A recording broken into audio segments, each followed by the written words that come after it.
Welcome to the third chapter of the Shadows in the City Unanswered question.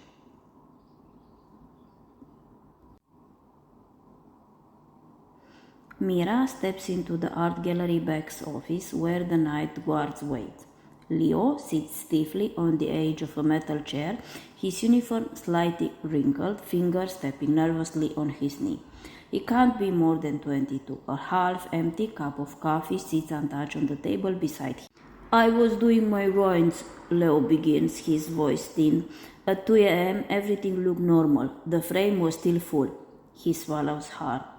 At 10 past 2, the painting was gone. Mira narrows her eyes. You didn't hear anything or see anyone? Leo shakes his head quickly. No, just footsteps. Very light, like someone wearing soft shoes. Not boots, not heels.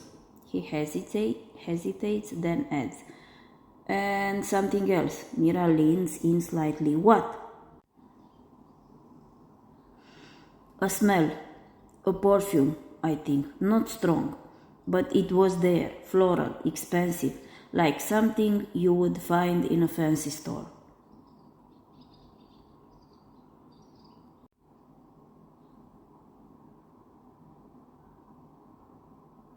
Mira says nothing, but her gaze sharpens. She catches it now, too.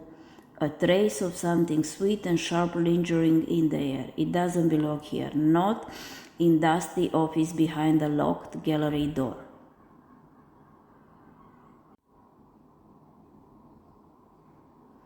She straightens, her frown deepening.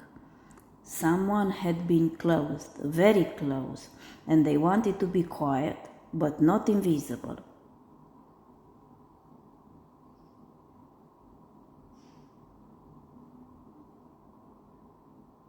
Let's do the exercise together.